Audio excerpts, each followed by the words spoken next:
Assalamualaikum teman-teman. Kembali lagi ya bersama Ibu di mata pelajaran Geografi ya di kelas 12 IPS 1 ya. Hari ini ada tulis ya tanggal 27 November ya. Dimana mohon maaf ya Ibu pada kesempatan kali ini tidak bisa hadir ke kelas, jadi kita lewat via Zoom saja ya. Karena kebetulan Ibu lagi ada tugas keluar ya di Parigi ya, jadi tidak bisa langsung ke sekolah untuk melaksanakan webinar tatap muka. Eh, Mohon dibuka kameranya terlebih dahulu anak-anak. Ya, dibuka dulu kameranya ya. Ya, untuk dokumentasi, nah gitu dong, kan kelihatan kan sama cantiknya ya.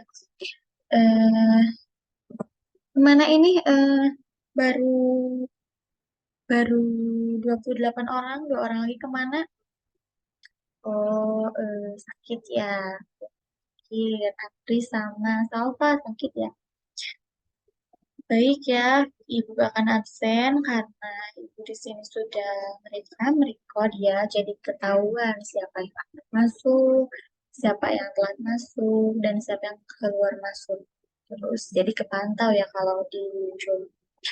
Baik, Ibu izin share screen dulu ya.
Mohon maaf ya, terkendala jaringan di sini.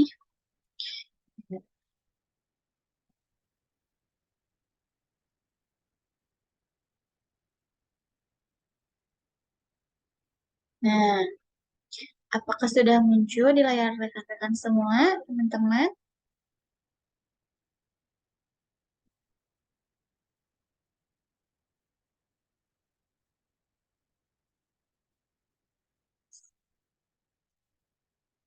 Nah, sudah ya, kita hari ini akan belajar mengenai negara maju dan negara berkembang.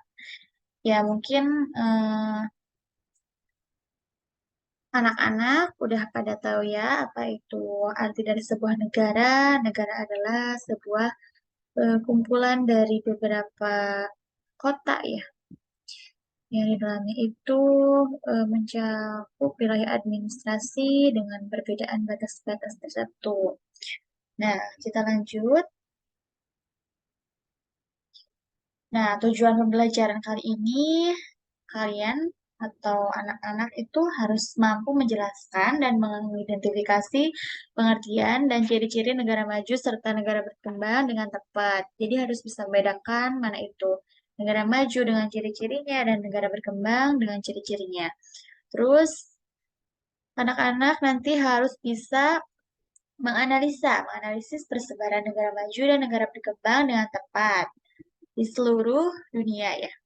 Terus nanti juga peserta didik mampu menganalisis bentuk kerjasama dari negara maju dan negara berkembang. Nah, untuk kompetensi dasar sama ya, harus bisa menjelaskan dan mengidentifikasi pengertian dan ciri negara maju dan negara berkembang, menganalisis persebaran negara maju dan negara berkembang, dan menganalisis bentuk-bentuk kerjasama dari negara maju dan negara berkembang. Nah, gimana sih gitu cara pengukuran negara maju dan negara berkembang ini? Pasti kan ada patokan, ada ukuran. Nah, kita lihat. Nah, diukur dengan UNDP atau United Nations Development Program. Jadi pada tahun 2016 mengelompokkan negara-negara berdasarkan Indeks Pembangunan Manusia. Nah, Indeks Pembangunan Manusia ini terdiri dari tiga, yaitu ada aspek ekonomi, pendidikan, serta kesehatan. Nah, kalau ekonomi, pendidikan, kesehatannya baik, maka nantinya itu akan dikategorikan menjadi negara maju. Sementara kalau ekonomi, pendidikan, dan kesehatannya kurang baik, akan dikategorikan sebagai negara berkembang. Nah, coba anak-anak deskripsikan apakah penampakan gambar di layar ini merupakan negara maju atau negara berkembang. Ya, benar. Maju ya, itu ada bendera dari Korea Selatan. Kenapa dikatakan maju? Karena di sana sudah ada infrastruktur yang memadai, serta teknologinya juga sudah mutakhir ya, dengan ditandai dengan bangunan-bangunan tinggi dan juga alat transportasi modern. Lanjut.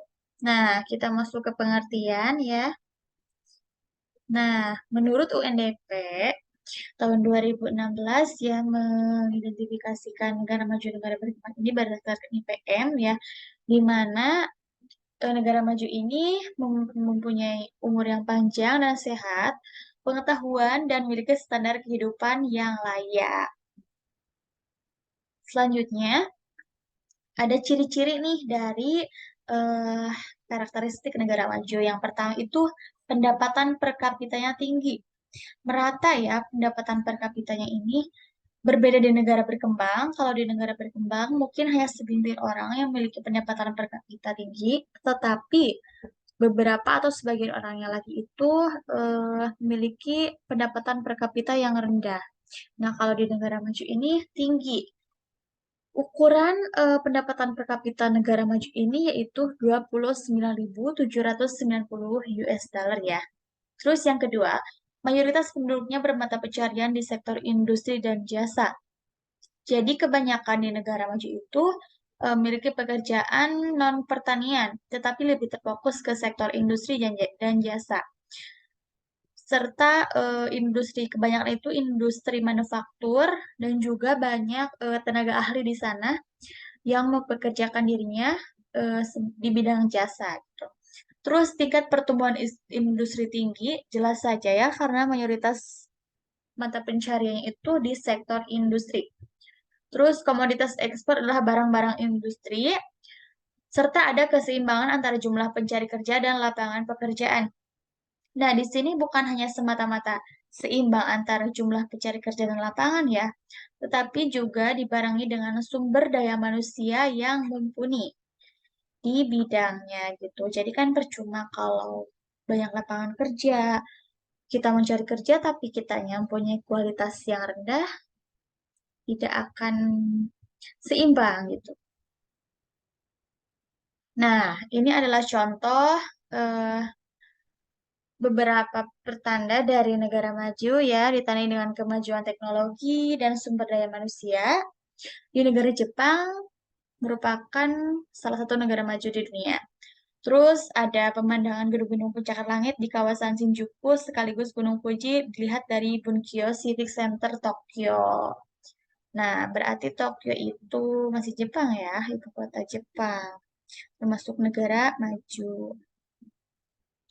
Nah, kita masuk ke negara berkembang. Untuk negara berkembang, mungkin kebalikan dari negara maju ya, tingkat pendapatannya lebih rendah, standar hidup rendah, serta tingkat industrialisasi yang lamban, karena di negara berkembang ini masih mayoritas mata pencarian itu di bidang pertanian. Terus indeks pembangunan manusianya rendah dibandingkan negara maju. Negara berkembang ini biasanya mengalami kekurangan infrastruktur industri serta fasilitas pendidikan, kesehatan, komunikasi, dan transportasi yang maju. Berbeda dengan di negara Korea Selatan tadi ya di Tokyo, bahwa di negara maju ini pendidikan serta transportasinya itu masih belum merata gitu, belum merata di seluruh negerinya.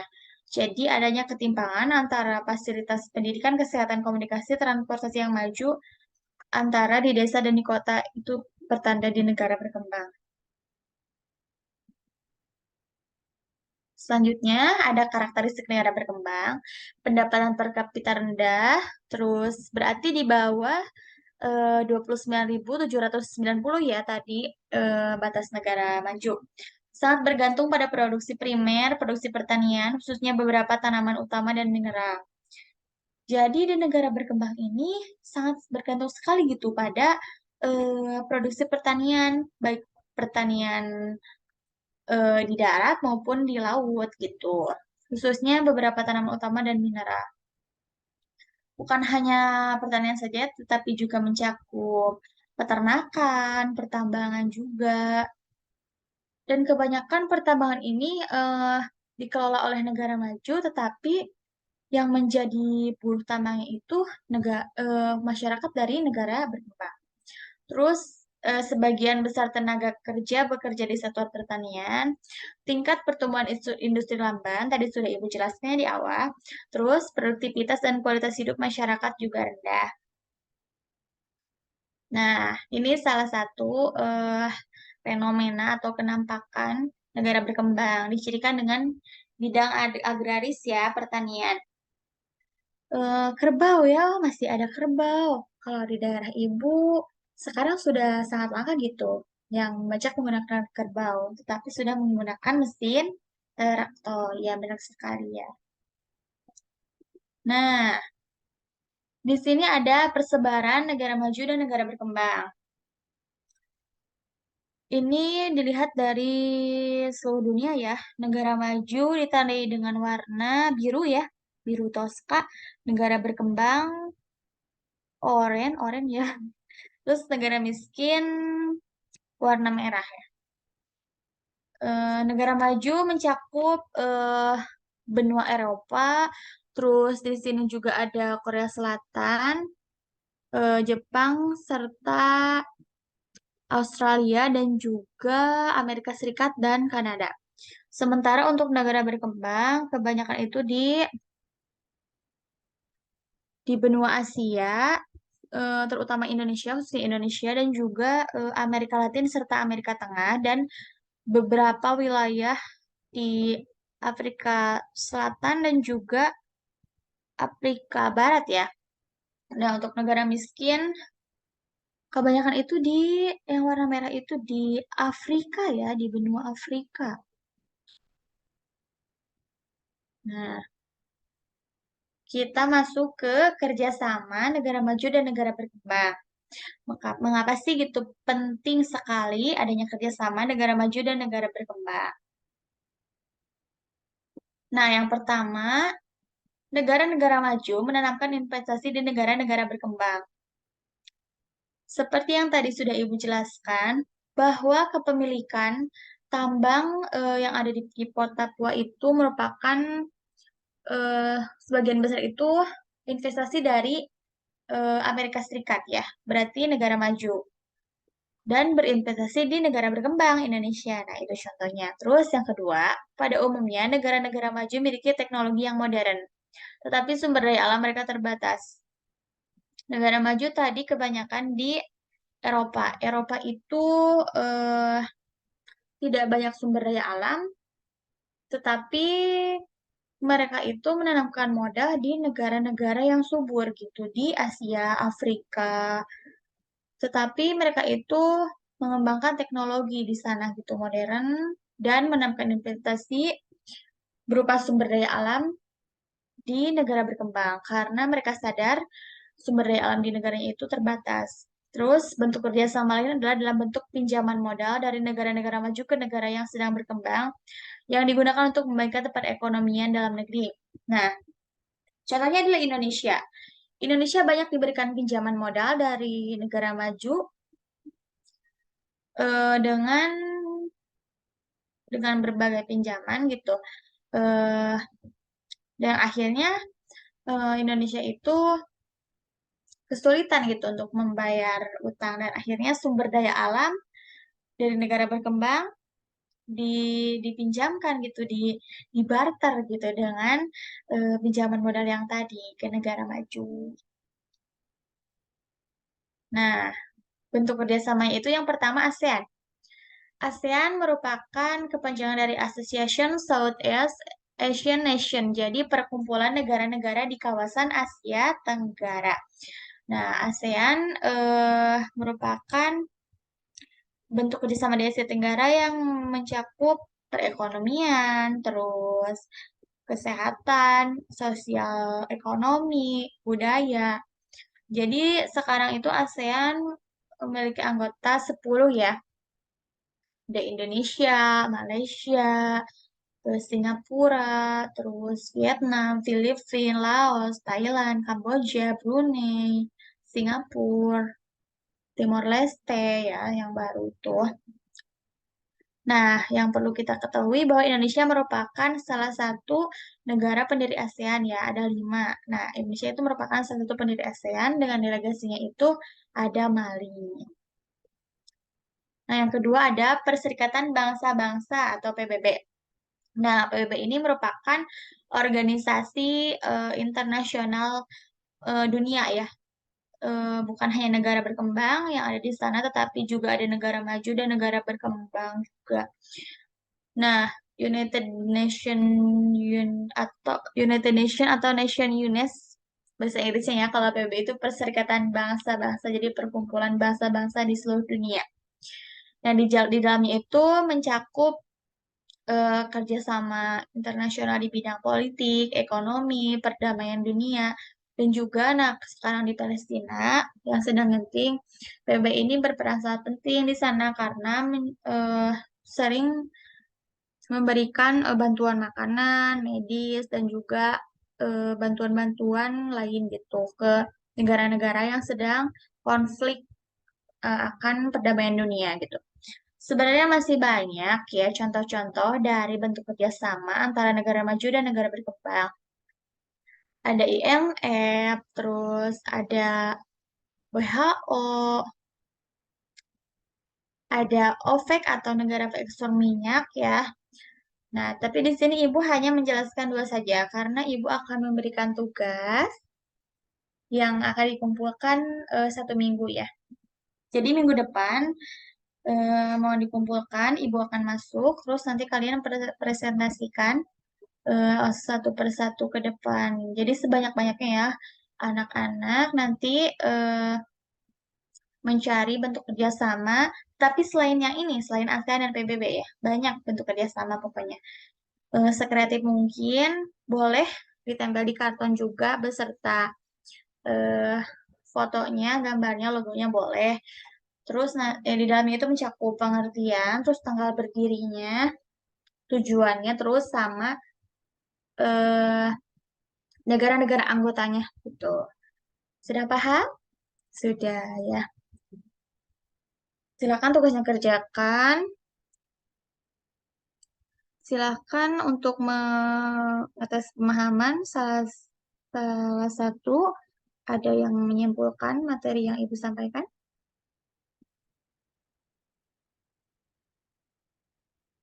Oke, bagus ya sudah mengerti. Jadi negara berkembang dan negara maju ini ada kerjasamanya gitu. Negara bermaju itu yang punya teknologi, ekonomi pendidikan yang tinggi, pendapatan pendapatan per kapita tinggi, terus didominasi oleh sektor industri dan jasa, sementara negara berkembang mempunyai teknologi, pendidikan, ekonomi yang masih rendah atau ada yang juga tinggi, dan didominasi oleh mata pencaharian di bidang sektor pertanian, peternakan gitu.